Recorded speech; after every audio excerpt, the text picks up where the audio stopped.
Moving into the Taurus. So we're now walking forward with a renewed sense of ourself. Taurus is all about that strength, the stability, and it's got both the ability to be either the bull in the china shop, so bullheaded and relentless in its pursuit of where it wants to go, and also being bullheaded to maintain one's stance as it faces the challenges of life.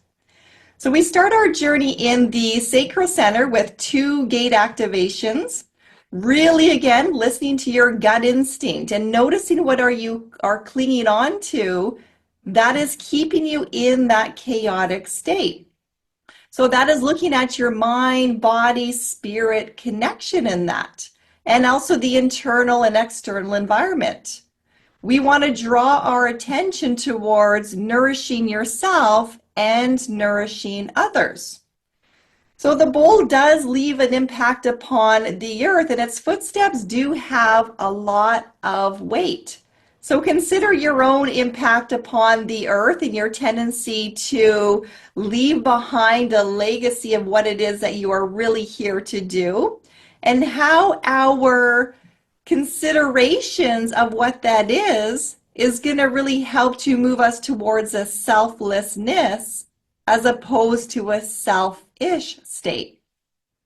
We're then going to get another opportunity to return up to the third eye, into that ajna, which is all about that higher viewpoint. So really having some time again to reflect within yourself and to take a notice at our addictions. And addictions could literally be something where you are going through an addiction and you're having to face that to see how much it has been impacting your life. And that also includes things like social media, TV, not being willing to budge from something because there's a story there and it's created a comfort zone. So we want to look at anything that is really weighing you down, right? So the bullheadedness, where things just feel heavy in the body, they feel heavy in the mind, and looking at ways to kind of reinvent yourself so you don't have to carry all of those things any longer, and allowing yourself to be who you really are by making those footprints even quieter and quieter. So we don't need to make a lot of noise to get noticed. Sometimes it is the things that are unseen that have the greatest impact. We're then going to move into gate number 2, which is going to be found in that center of self. So your high heart in the teachings of human design. And this is one of the directional gates. It's all about the direction of yourself. So looking at, if you are planting your feet into the earth and you're taking your stance like Taurus in that earth element, where are you facing? What direction are you heading in? And what is your agenda?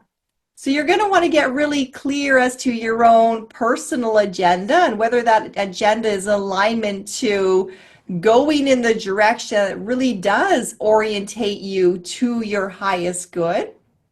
Or are you feeling scattered in that energy? Are you feeling like you're just going with the herd and you're going with the mob mentality, but it doesn't fit in with who you are? So that gate number 2 is also pure feminine energy. It is a state of being, not doing. So again, we're going to feel like we want to run out there, we want to accomplish a lot of things, but it's important to make sure that you are quiet enough to hear and being very receptive to your inner truth and not getting caught up in the rat race that is out there. So really orientating yourself for your highest good before moving forward in that energy. We're then going to drop down into 2 activations within the throat center.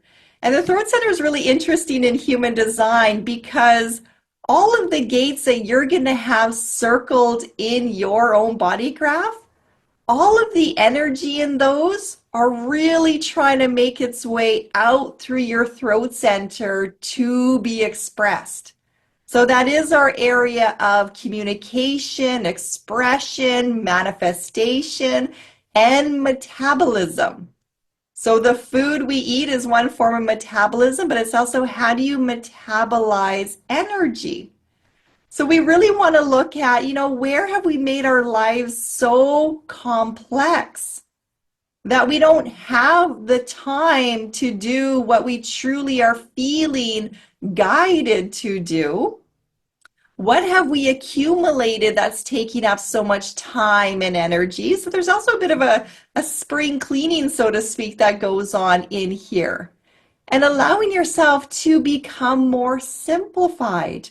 You don't have to engage in a lot of things in order for it to be rewarding. So allowing your own energy to take a bit of a slow down again, and that seems to be a really good theme for 2025, is the slowing down of the energy within you, even though it's going to feel like the world is speeding up. So can you maintain your strength and your vitality by anchoring yourself into the earth, not trying to escape, but using it as opportunities to go deeper and deeper and deeper within, so that you can trust in your timing and your rhythm and your flow and what truly feels right for you.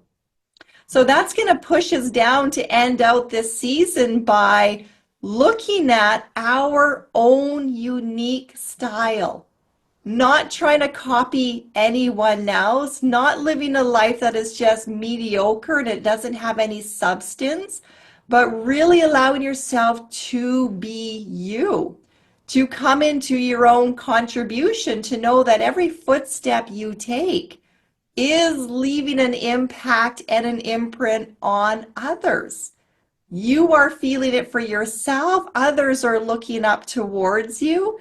So having your own style, your own flow, really coming to terms that you only have your own thumbprint, right? We all have a unique thumbprint that is our design. Well, your human design body graph is another aspect of your design.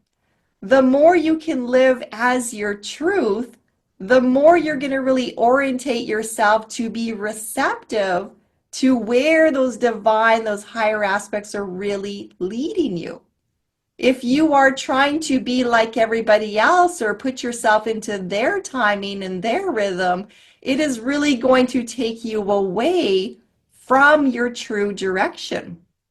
So again, it's a lot of opportunity to slow down, to come within, to anchor yourself into that body consciousness, and to really notice the shadow energies as they're coming into play, your learning aspects as they're coming into play, and your gifts that you really want to develop during these times.